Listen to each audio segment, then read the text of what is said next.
Hello student, let's get back to our second chapter of history.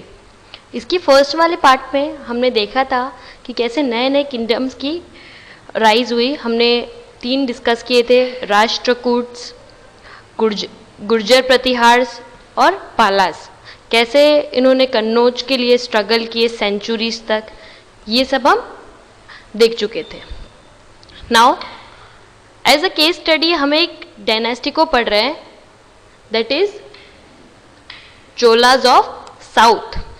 South की एक dynasty के बारे में हम डिटेल में पढ़ेंगे, दैट इज चोलाज डायनेस्टी. देखिए, before the 4th century Cheras, Pallavas, Pandyas, ये सब जो थे they were the most important kingdom of South India. South India के बहुत इंपॉर्टेंट किंगडम्स हुआ करते थे. ये सारे पल्लवा किंग के सबऑर्डिनेट्स थे. They were the subordinates of Pallava king.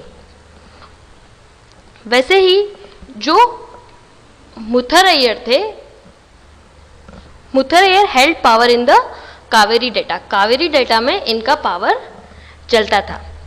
But जो विजयअल्या थे, ये बिलोंग करते थे चोला डायनेस्टी को, या चोला फैमिली को ये बिलोंग करते थे.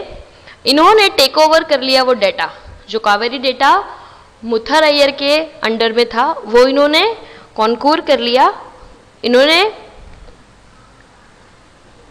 जो है कैप्चर कर लिया middle of the 9th century में.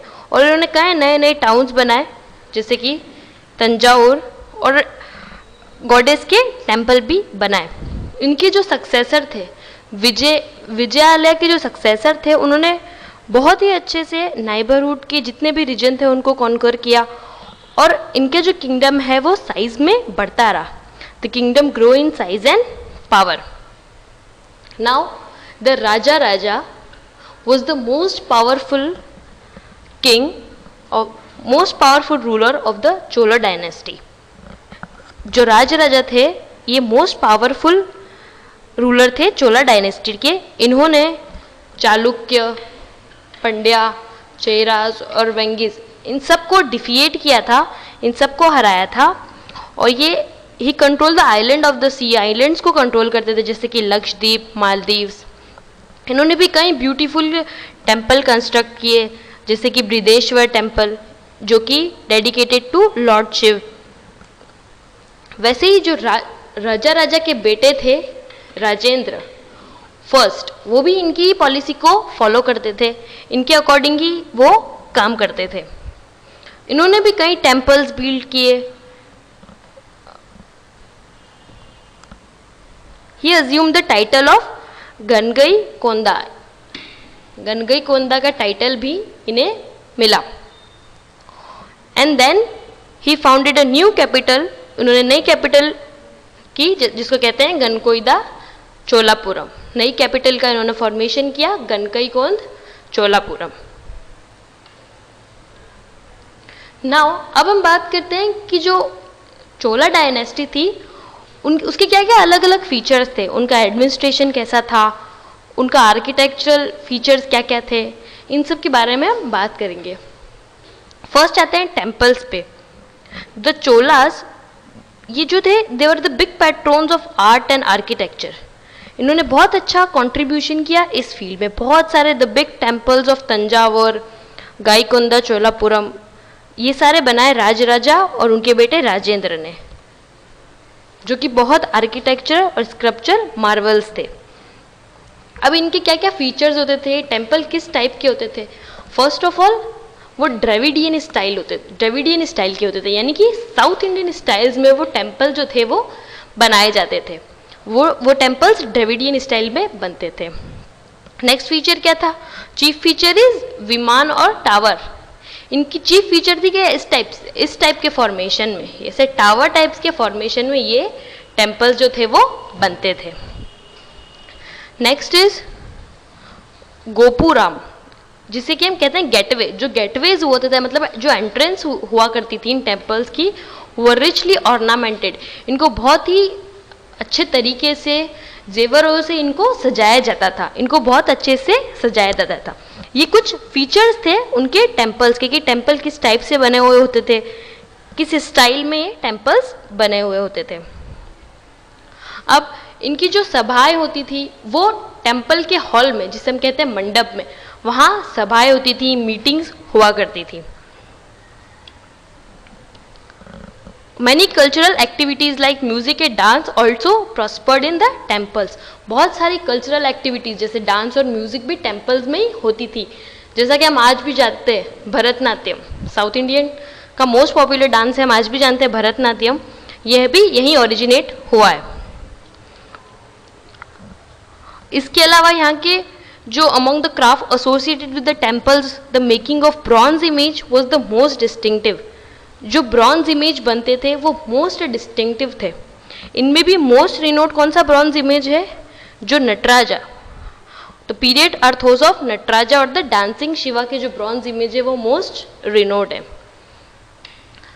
नाउ हम आते हैं एडमिनिस्ट्रेशन पे कि जो चोला डायनेस्टी थी उनका एडमिनिस्ट्रेशन कैसा था।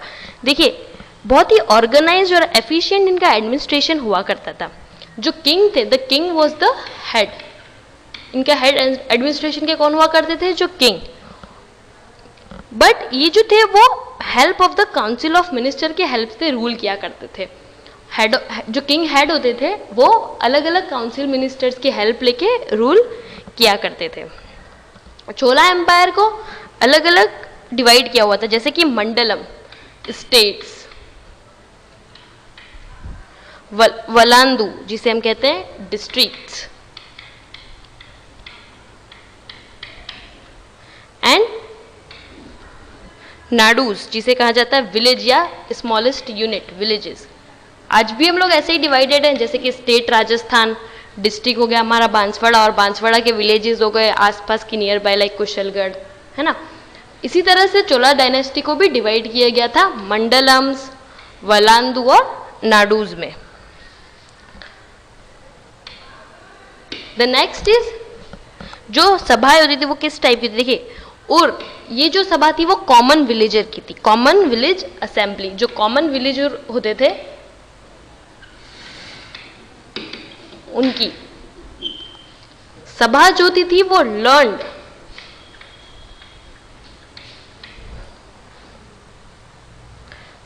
मैन जो होते थे, जो पढ़े लिखे लोग होते थे, उन्हें कहा जाता था सभा।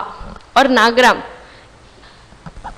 It consist of merchant, trader, artisans,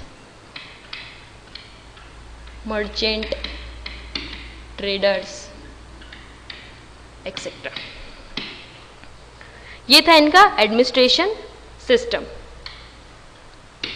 the next is Uttaramerur inscription lays down. Uttaramerur inscription से हमें पता लगा दैट इनकी जो चीफ सोर्सेज ऑफ इनकम था वो था लैंड रेवेन्यू। जो लैंड रेवेन्यू और टैक्स जो ये कलेक्ट करते थे वो इनका मेन सोर्स ऑफ इनकम था।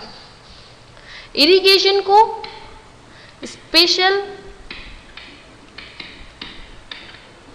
Irrigation was given special attention. Irrigation को स्पेशल अटेंशन दिया जाता था, मतलब सिंचाई की व्यवस्था पे स्पेशल अटेंशन दिया जाता था। टैंक्स, वेल्स, डैम ये सब बनाए जाते थे ताकि पानी की कोई भी समस्या नहीं हो। टैंक्स बनाए जाते थे, वेल्स, आर्टिफिशियल लेक्स बनाए जाते थे to ensure ample water. Next हम बात करते हैं लिटरेचर की,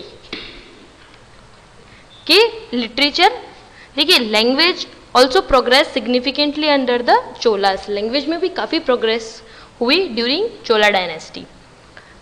दे encourage the study of grammar, astronomy, philosophy, art. इन सब की स्टडी पे ये लोग फोकस करते थे। जो मैंने literary and religious work were translated from Sanskrit into Tamil. बहुत सारे जो अलग अलग लिटरेरी वर्क हैं उनको ट्रांसलेट किया गया किसमें? संस्कृत से तमिल में।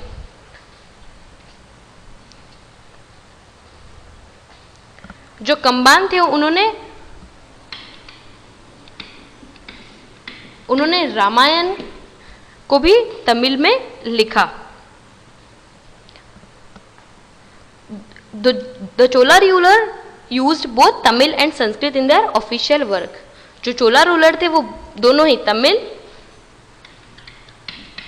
तमिल एंड संस्कृत यूज करते थे। तो ये थी हमारी एक केस स्टडी कि हमने एक डायनेस्टी को सिलेक्ट किया, चोला डायनेस्टी की, वो कैसे वर्क करती थी, उनका एडमिनिस्ट्रेशन सिस्टम कैसा था। हमने देखा कि वो कैसे पावरफुल हुए, फिर उनके कौन कौन से मोस्ट पावरफुल किंग्स थे। देन हमने उनकी फीचर्स देखे कि कैसे उनके टेम्पल्स थे, कैसा उनका एडमिनिस्ट्रेशन वर्क था, कैसे लिटरेचर था, ये सारी चीज़ें हमने देखी।